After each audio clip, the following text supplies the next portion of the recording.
They're here, everyone. They are the smart kids at the shops with their mothers or fathers, riding their bikes around the streets and playing down by the river, as well as talking to their friends on their smartphones.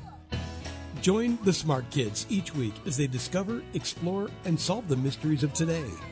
Here's your host, JT Crowley.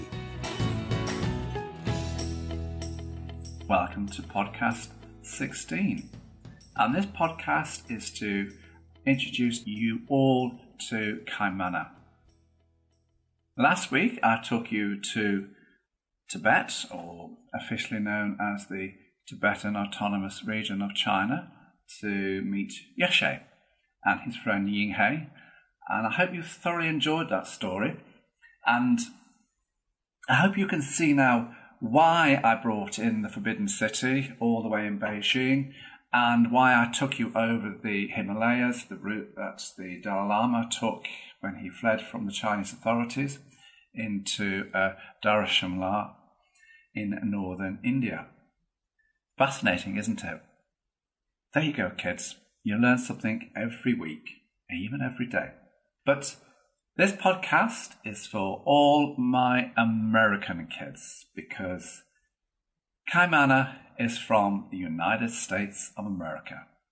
To be precise, she's from Yellowstone Park in the Wyoming State, and her friend Dyani is from across the state line in Montana. So this is really for you guys, my American kids. This is my American character. Kymana, she is a Native American. She's from the Shoshone People. And her friend, Dyani, is from the Cheyenne people.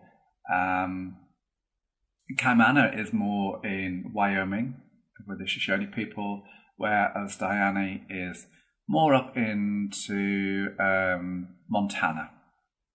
Beautiful states, love them both.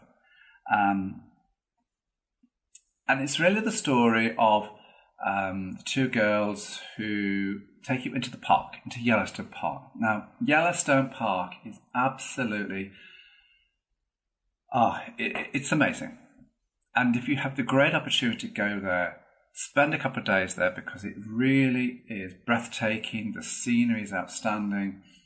And the wildlife that's there is teeming with wildlife. It's just phenomenal. And as I said in my description, any geologists or volcanologists, I should say, you'll know that Yellowstone is a super volcano. And when you look at the images from the satellites, you can actually see why it's a super volcano. You know, the mountains around it, around the base of the park, they are the crater edges. And so, yes, it is a super volcano. But, you know, the park itself is absolutely wonderful. And when you are, you know, in all its seasons, you know, it's different. It's summer, it's different to spring, which is different to autumn, which is different to winter. You see different things in the park at different times of the year with the different seasons. I wanted to write the story because I wanted to talk about the park. So that's why I created Kymana and I created Dyani to take you there. And I say to you all the time, kids, you know, go and Google it. Go and have a look at the pictures, the images. It's breathtaking, stunning.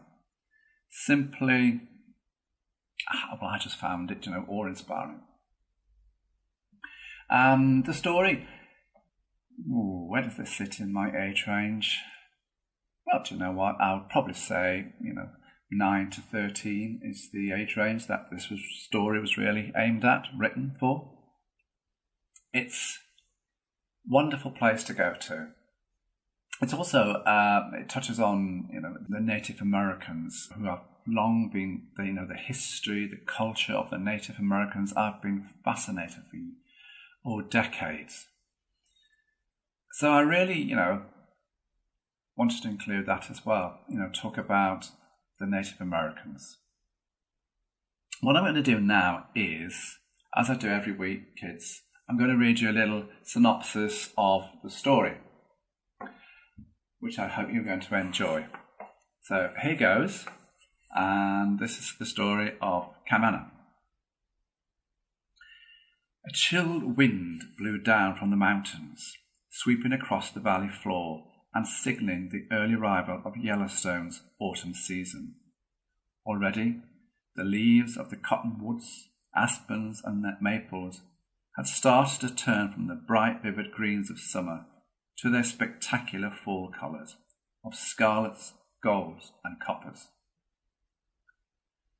The Yellowstone National Park, situated in the Rocky Mountains of America and occupying large parts of the states of Wyoming and Montana, was home territory for Kymana and a 2-year-old wolf, Three Socks. Kymana was 13 and lived with her father and older brother in Riverton, near the Wind River Shoshone Indian Reservation in Wyoming. Her father was the head park ranger for the Yellowstone National Park. Every Saturday, he would take Kymana, her Cheyenne friend Dyani, and Three Socks with him to the visitor centre, where Kymana and Dyani both had weekend jobs. Occasionally, if Kymana had finished early, he would bring her along with him as he visited the different parts of the park to see for himself what was happening on his patch. He found going out and about and speaking to the local rangers was the best approach. Kymana loved walking and going with her father around the various park sites, but occasionally her father would say to her that he was too busy and would she like to take her Cheyenne friend Dyani along with her for company instead of him, and that he would be back as soon as possible to take the two girls home.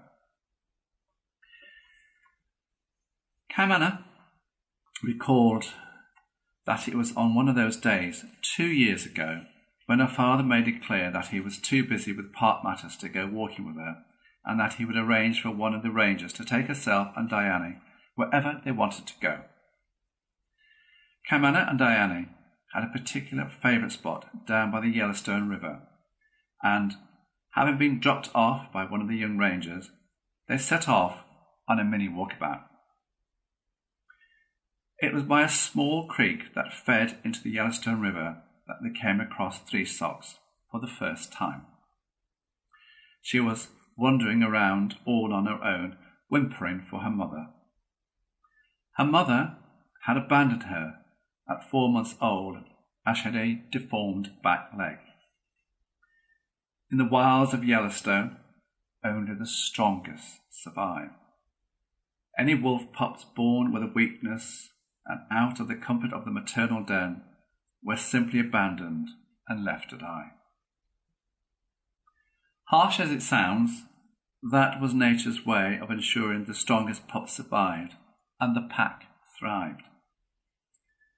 Kymana remembered the argument she and Dyani had had on the way back to the main office, where the park rangers based themselves, about who should keep the little wolf pup and what name would they give her. Naming the little wolf pup wasn't so much of an issue for either of them, and the obvious choice was Three Socks, as the little pup had 3 white paws that looked like socks. With regards to who should keep Three Socks, that led to a heated argument and constant fallouts between the two girls over the ensuing days. The two girls had known for some time about the small cluster of outbuildings that were close to Kymana's father's office. Kymana also knew that the furthest building had a storeroom at the back, which could easily be accessed by an old wooden door that was covered in peeling green paint. The key to the old door was in a battered red tin box that belonged to her father's assistant. The red box, for some bizarre reason, was always found next to the office kettle in the ranger's staff room. The key to that had been lost for years, so the red tin was forever open for all and sundry to rummage around in. Kymana would often ferret through the tin while waiting for the kettle to boil to see what she could unearth. The storeroom key was always lurking at the bottom, buried deep under piles of weird objects and old jawbones belonging to various dead animals. The storeroom was dry and out of view of the prying eyes. It was here Kymana had suggested to Dyani that they put 3 socks until they had come to some agreement as to what was best for her. For the time being, the storeroom was to be 3 socks' new den. Over the next few days, Kymana and Dyani took it in turn to check up on 3 socks, bringing food, blankets, and a large cardboard box. Dyani had the brilliant idea of getting a duplicate key organised, so as not to risk or raise any suspicions among the park rangers and office staff with constantly going in and out of the administration building for the key. Several days had gone by since Kymana and Dyani had adopted their wild wolf pup. Kymana found herself in her bedroom, lying on her bed, watching a YouTube video on her laptop about the ancient ways and customs of the Shoshone People, of whom she was so proud. As she lay there, she knew she would have to tell her father about 3 socks. But choosing the right moment was going to be difficult. She knew her father's views on not interfering with Mother Nature's ways were quite strong. His judgment would have been to let 3 socks go the way of the wild, and even though that decision would come across as appearing cruel at the time. With the YouTube video finished, Kymana put her laptop away under her bed. Getting up to pull her curtains close, she stopped for a few brief moments, and looking out of the window, she glanced up at the full moon. As she pulled her curtains, she gave the man in the moon a wave, like she used to when her mother tucked her into bed all those years ago. Still, staring up at the nightly array of stars and galaxies, Kymana began to wonder what it would be like to fly in space and visit other planets. Was there life out there? She often wondered. Climbing into bed and pulling her duvet around her, she reached to turn off her bedside lamp. As she did so, she looked at the photos of her mother in full traditional Shoshone costume. Picking the photo up, she gave her mother a little kiss. Kymana never forgot the night her father told her that her mother had been killed in a car crash, but like most things in life, time marched on. Snuggling down into her bed, Kymana subconsciously made the decision to tell her father about 3 socks at the weekend. She would tell him when they were walking close to Old Faithful, the famous geyser that attracted hundreds of tourists and visitors. The lecture she would get wouldn't be so direct, as there would be no end of people around them. Good choice, she thought. With that, she switched the bedside light off and went to sleep. Well, if you enjoyed that little clip, and I hope you've enjoyed all the other short stories, you can, kids, you can go on Amazon.com and go and get the book, Smart Kids, or you can download the Kindle version. Either way, that's entirely up to you. And I say, in most of my podcasts, I come up with why did I write the story and how did the story evolve? Well, why did the story come about? Well, that's very simple, actually. I wanted to write a story about Yellowstone Park, which I found fabulous. It's, as I've said in both the description and in my video and already in the recording, it's an amazing place to go to. The wildlife is just beyond, imagination. And so I wanted a character so that I could, talk about the park and bring back my own memories of the park. But I also wanted a character of a Native American character because for decades I've been interested in the history and the culture of Native Americans. when you think of all the tribes, the Apache people, the Cheyenne, the Shoshone, the Sioux, the Crow. It's absolutely absorbing. Well, it was for me. So that's why I wrote the story. It was to talk about the park, and it was also to include in my book a Native American character. How did the story come about? Well, that's a little story in itself, actually. I don't know if I've told you this, but I normally go out and about on craft stores and I sell my books.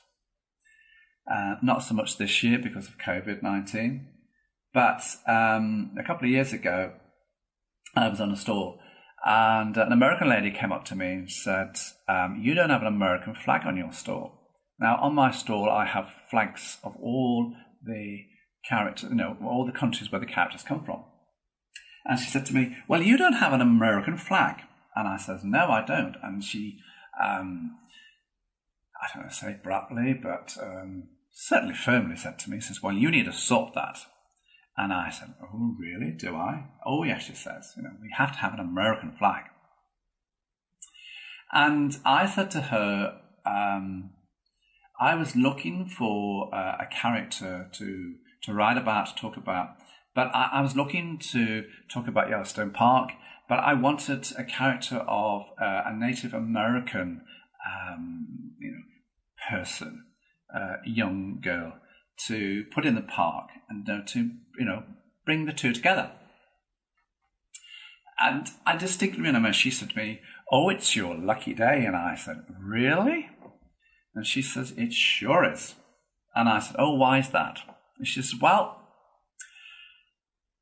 I'm from the Shoshone People, and my friend here is from the Cheyenne. And I live in Riverton, which is just outside Yellowstone Park, and we are park rangers.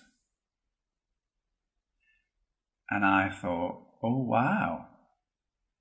Now, she bought one of my books, and she said she wanted to read it on the long flight home from Heathrow to San Francisco. Because they were going back to work. They'd been over in the UK for a couple of weeks and also gone into a bit of Europe. And a week later, this lady sent me all the information about the Shoshone people and a little bit about the Cheyenne people. And that's really how the story came about. It was that lady who I met on my stall. She was from the Shoshone people. She lived in Wyoming, Riverton Estate, and her friend from Montana. So that's how the story came about. See, guys, kids, you never know who you talk to, and life is short. Always take what options come your way. Take advantage of them. That's my philosophy in life. And this is what I'm doing now, with the podcast, and all the stories, is broadcasting them all around the world. And, hoping that a lot of people will eventually, pick up the books, pick up the Kindle version and thoroughly enjoy the stories. Anyway, there you go. I thought that would be a little fact for you kids. Well, by now you should have 16 stickers on your wall map, kids. And next week, I'm going to take you to Oman. Muscat in Oman. Now, Muscat is the capital. And it's here that we're going to meet my very, very rich Arab boy, Fadl. And also my another little UK boy, Harold. Now, Fadl is exceptionally wealthy. And his lifestyle wouldn't really lead him to be connected with anybody with a learning disability. And he gets sent to the UK to college, for education. And it's here that he meets Harold. Now, Harold is my high-grade Down syndrome boy. And the story is about the two boys from different backgrounds, different abilities, different ethnicity, everything different about them, becoming great friends and learning about each other. And that story means an awful lot to me, and I will tell you why that means a lot to me when I do podcast 17. So guys, enjoy Kymana, and to all my American kids, enjoy her. And I'm so glad that I've now had the opportunity to take you to America, back to your homeland, to Wyoming, to Montana. For now, I simply say, this is me, JT Crowley, signing off. So wherever you are in the world, listening, watching, take care, have fun, and stay safe. And next week, I'll see you in Oman. Thanks for listening to The Smart Kids. Want to follow more of their adventures? Check out The Smart Kids by JT Crowley on Amazon.com now.